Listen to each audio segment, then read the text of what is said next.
Bueno, siguiendo con los temas, los puntos importantes, clave para el manejo de algunas patologías gastrointestinales, hoy vamos a continuar con el abordaje de dispepsia. Este es una dispepsia funcional y tiene que descartarse con otras patologías, sobre todo las patologías orgánicas. Y debemos de realizarnos las siguientes preguntas. ¿Qué entendemos por dispepsia? ¿Qué entendemos por dispepsia no investigada? ¿Qué pacientes con dispepsia se deberán investigar mediante endoscopía? ¿Cuál sería la estrategia inicial en la dispepsia no investigada? ¿Cuándo se debería investigar la presencia de infección por Helicobacter pylori? ¿Y cuándo y cómo se debería confirmar la erradicación de la infección por Helicobacter pylori? ¿Qué entendemos por dispepsia funcional? ¿Y cuál sería la estrategia terapéutica frente a la dispepsia? Espero que en esta charla pueda contestar todas estas preguntas que son muy vitales para el tratamiento, el diagnóstico y el tratamiento de esta patología. Si bien es cierto, la dispepsia funcional tiene una gama en su fisiopatología, eh, tiene una gama de factores que desencadenan esta enfermedad. Por ejemplo, la hipersensibilidad gástrica duodenal, la relajación fúndica alterada, neuropatía vagal, distrés psicológico, dismotilidad, sensibilidad al ácido, gastritis por Helicobacter pylori, vaciamiento gástrico retardado, hipomotilidad antral. ¿Cómo podemos conceptualizar? La dispepsia es un conjunto de síntomas caracterizado predominantemente por dolor o malestar localizado en el hemiabdomen superior. El paciente viene refiriendo un dolor en la boca del estómago, que puede estar relacionado con la ingesta postprandial o que de repente siente un dolor intenso hipegastrio o que hay una distensión abdominal que no tiene relación con ninguna otra sintomatología y que no se traslada para ningún otro eh, eh, sitio del hemiabdomen. Entonces, hay que diferenciarlo dentro de la dispepsia orgánica. La dispepsia orgánica siempre existe se justifica los síntomas por la presencia, como por ejemplo de una úlcera, de un tumor, de alguna ingesta de fármaco, y esa es la diferencia entre la dispepsia funcional y la dispepsia orgánica. La dispepsia funcional, pues nunca encontramos el agente que causa este malestar.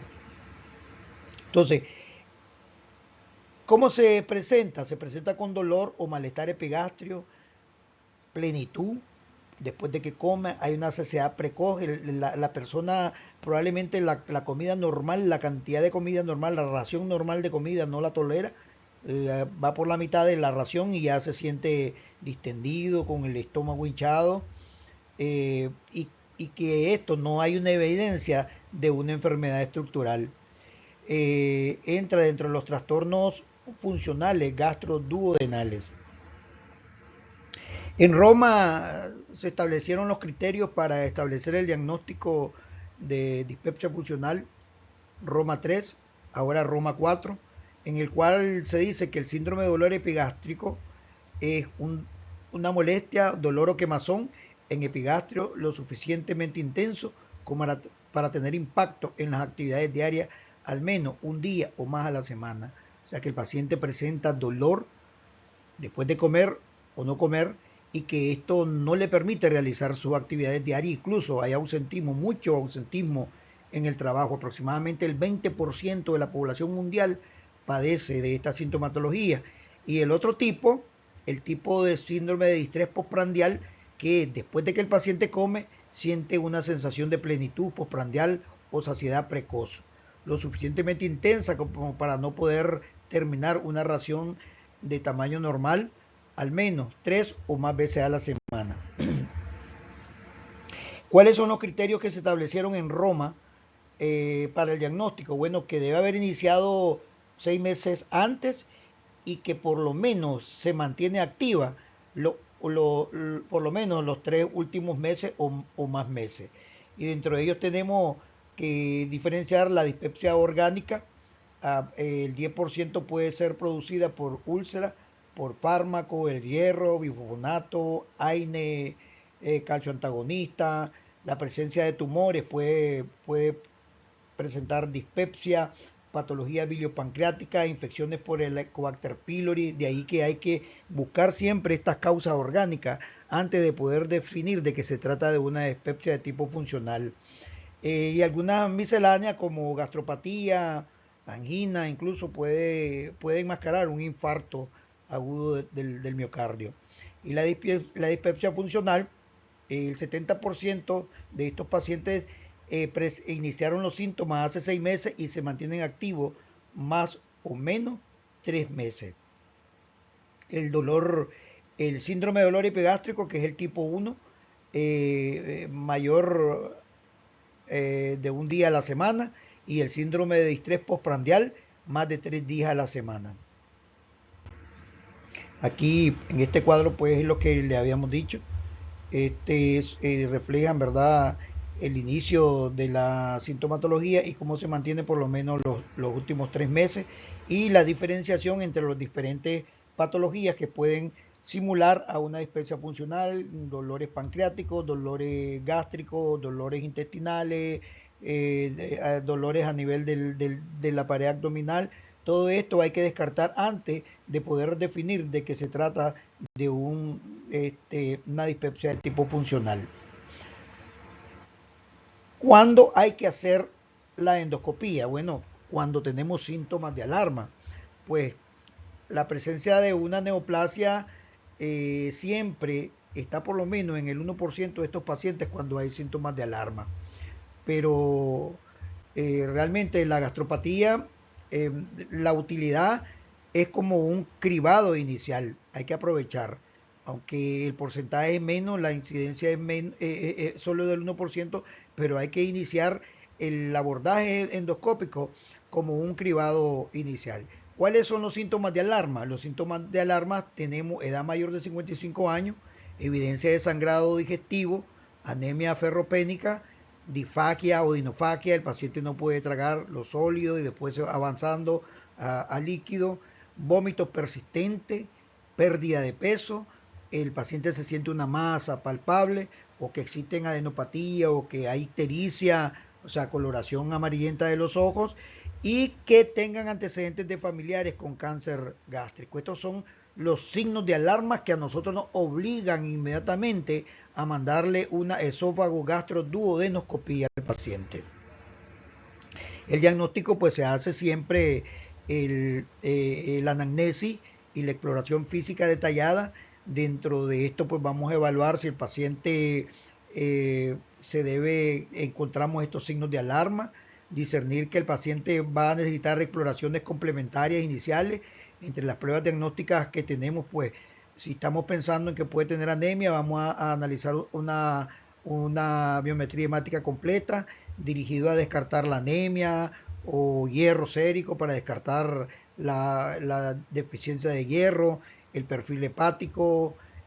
Fundamentalmente también hay que buscar la presencia del Helicobacter pylori, aunque solo el 5% de estos pacientes que tienen la presencia del Helicobacter pylori presentan dispepsia.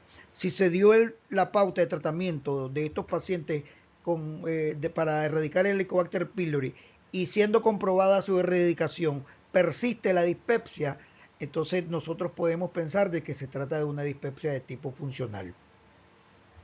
En nuestro país y en países centroamericanos es muy alto el porcentaje, casi el 80% de la población de esto, comparado con la población mundial, que andan entre el 50 y el 80% de la presencia del Helicobacter pylori. Entonces siempre hay que establecer el diagnóstico de alarma de los que ya hablamos.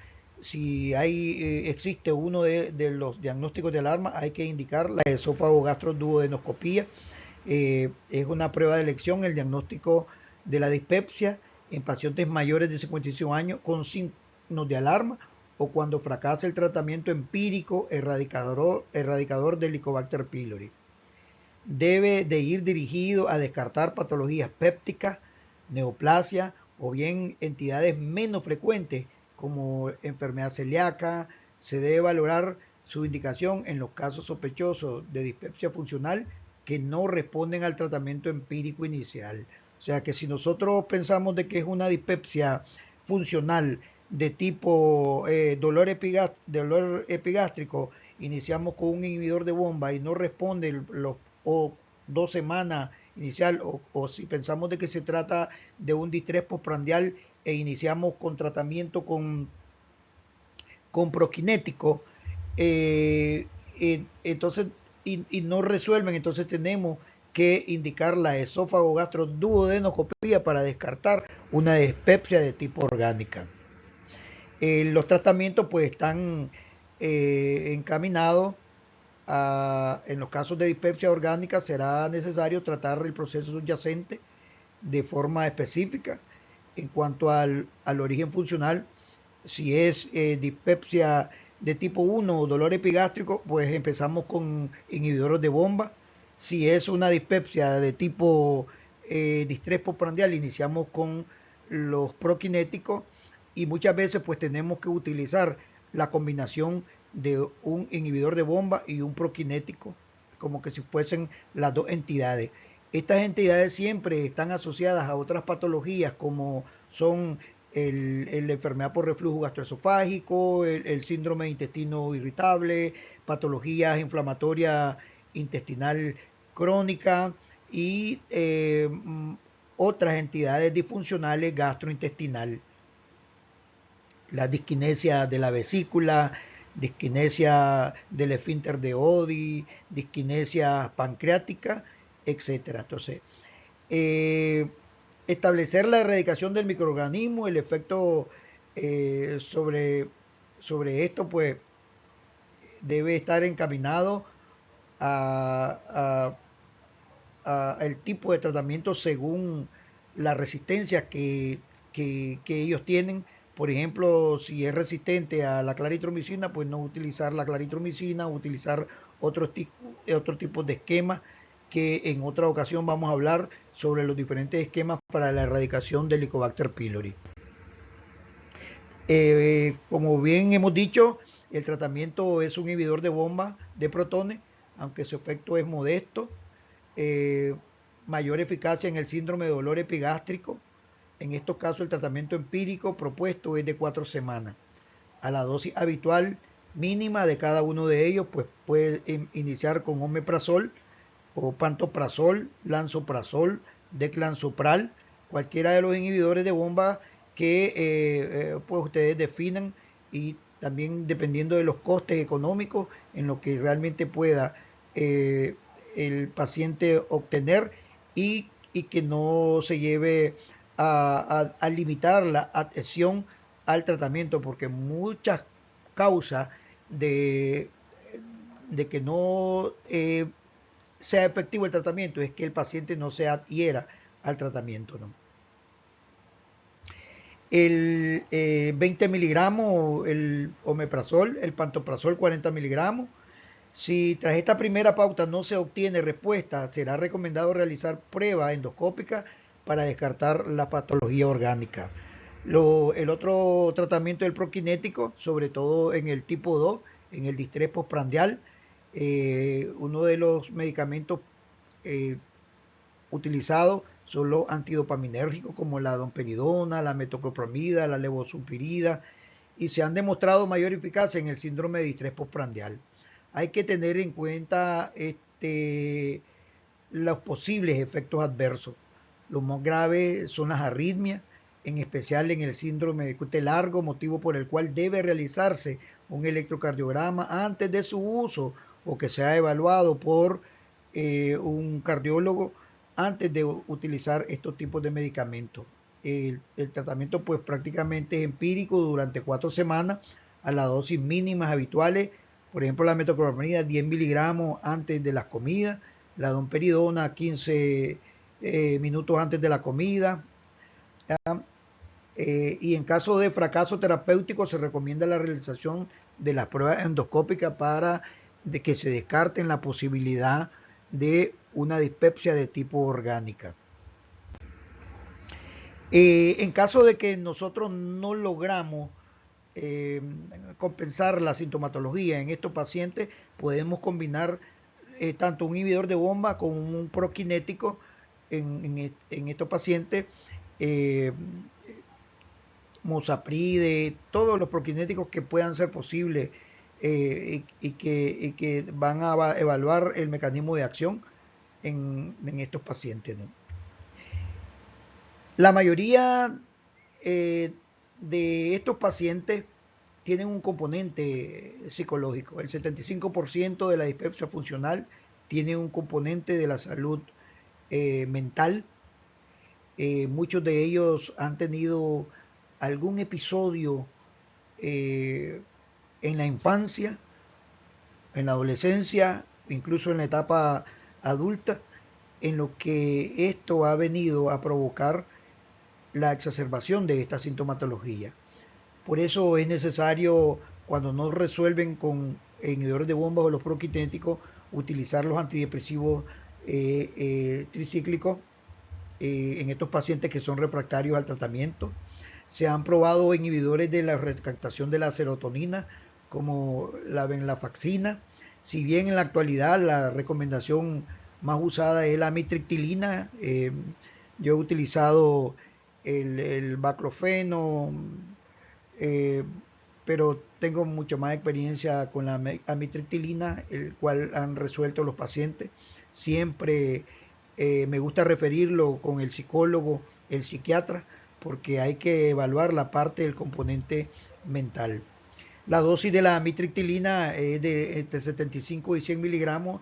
Yo empiezo con 25 miligramos por la noche. Algunos me resuelven y así poco a poco pues vamos evaluando según la respuesta. Pero hay que tiene que valorarlo el psicólogo, el psiquiatra, para ver si no hay una patología mental ahí que tengan que ajustar la dosis en estos pacientes. Esto ha mostrado una buena erradicación en la propuesta. Otro tratamiento es la psicoterapia, como les decía. La medicina tradicional ha dado muy buenos resultados en estos pacientes. La acupuntura no son efectivos tratamientos como los antiácidos, el bismuto y el sucralfato. Eso es como darle agua al paciente. Entonces, no utilicemos en la dispepsia funcional estos tipos de medicamentos, pero sí la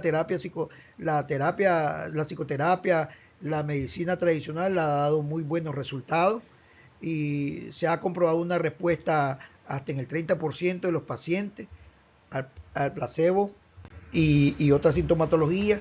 Aquí hay un esquema en donde cómo debe ser abordada la dispepsia funcional, principalmente como decíamos que la anamnesis, la exploración, hay que evaluar los factores de riesgo, hay que evaluar los síntomas de alarma, hay que establecer métodos diagnósticos que nos puedan descartar patologías orgánicas, hay que establecer el diagnóstico y el tratamiento para el Helicobacter pylori y hay que comprobar la erradicación del Helicobacter pylori, sabiendo de que logramos detectar el Helicobacter pylori, dimos tratamiento, comprobamos su erradicación y persiste la dispepsia de tipo funcional porque no hemos encontrado ninguna causa orgánica, entonces ir elevándolo hacia los tricíclicos eh, y el tratamiento psicológico, psiquiátrico y las alternativas para estos medicamentos.